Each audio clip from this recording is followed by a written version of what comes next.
I'm back, baby!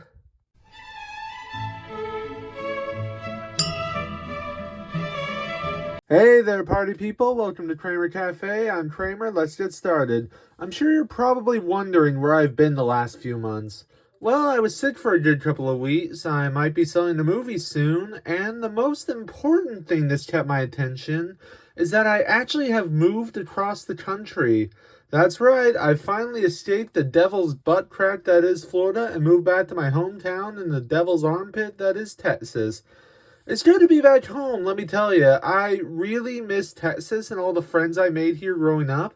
And in celebration of me being back home in the Lone Star State, I thought I'd theme my first video after coming back around that. Time to share what the top 5 most Texan episodes of animation are.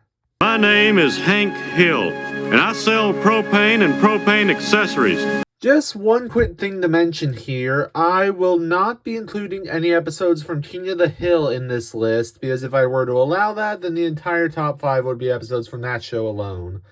Now on to number 5 in the countdown. One thing about Texas that everyone probably knows is that my people are freaking crazy over high school football. And while technically this episode is about junior high football, I believe it still counts. I am, of course, talking about the episode from Season 5 of Ed, Edd n Eddy titled Tight End Ed. Tight End Ed is about the Eds joining the Peach Creek Junior High football team just before a big game with their rival school, whose team is made up of kids whose thyroid glands are so overactive that if you hook the battery up to them, they could power an entire third world country. In this episode, Ed winds up becoming the school mascot and competes with Eddie for the spotlight during the game, while their friends all get pummeled straight to hell. Look, I'm not saying the Peach Creek Cobblers are similar to Texas's beloved Dallas Cowboys.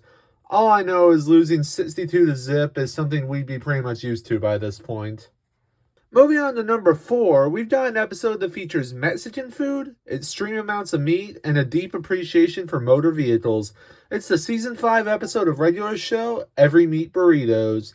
This was kind of a tough choice. I knew we needed to pick an episode of something that featured a focus on meat, as Texas is basically the barbecue capital of America.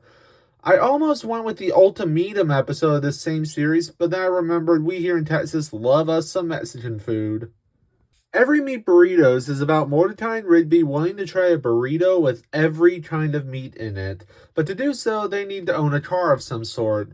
So they wind up jacking a car from the police impound lot that turns out to have a criminal hiding in a pocket dimension in the back seat.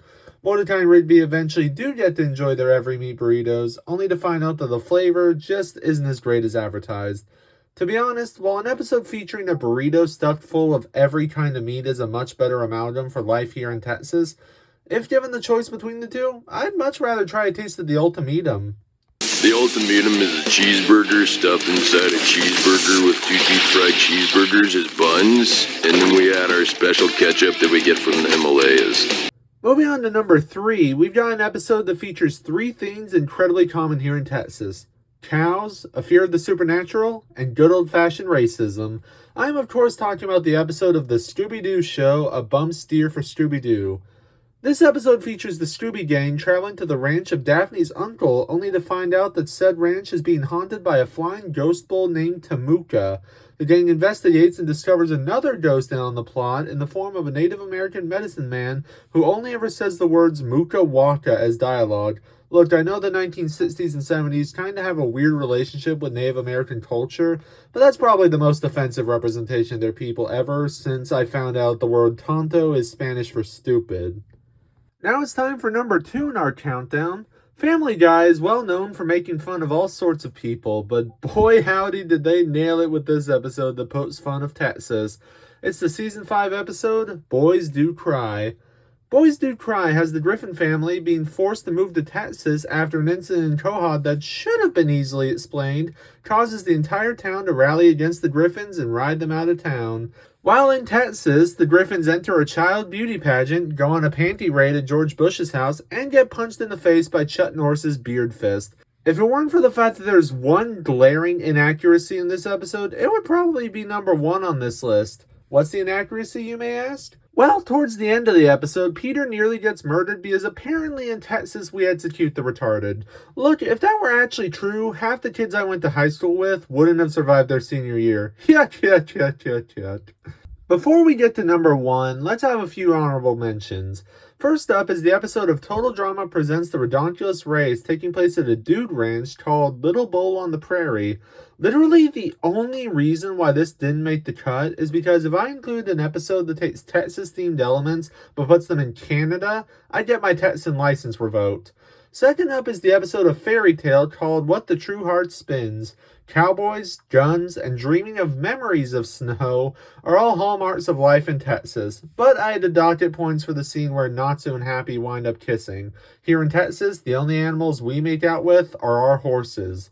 And the final honorable mention today is an episode of Yu-Gi-Oh! 7's titled Meats vs. Sweets. In Texas, the battle between homemade pastries and smoking hot barbecue has been going on for ages. Honestly, I'm a little surprised it took the Yu-Gi-Oh! Franchise this long to have a deck themed after delicious smoked meats. Can you imagine the humiliation your opponent would suffer at a YCS if you took them down with a card that was based on a fucking brisket-themed werewolf? There's literally no coming back from a loss like that. And now it's time for number 1. I'm sure you all saw this coming. It's the infamous episode of SpongeBob SquarePants from Season 1, simply entitled Texas. Much like how I felt in Florida, this episode is all about Sandy Cheeks missing her home state of Texas. There's a country musical number, people getting their asses kicked over petty insults, and an entire sequence that calls folks from Texas dumber than a bag of rocks. 3 things that perfectly encapsulate what life in Texas is all about. This episode is so darn Texan that frankly, I'm surprised our state hasn't officially recognized it as a piece of cultural heritage. You may be asking yourself, what's so great about dumb old Texas? Well, speaking for myself at least, the great thing about Texas is that it's my home and I'm proud to be a member of the Lone Star State. Great to be back, everyone! And that's it for our countdown. I hope you all enjoyed it. If you've got any other episodes of animation in mind that perfectly encapsulate Texas to a T, let me know what they are in the comments section below. I'll have more excellent content coming up for you all down the pipe soon. I'm glad to be doing these videos for you all again. I've really missed it, and I assure you it won't take me nearly as long to get the next video out for you all to enjoy. Until next time, this is Kramer Cafe. I'm Kramer. See you soon. And from all of us here in Texas, yeah!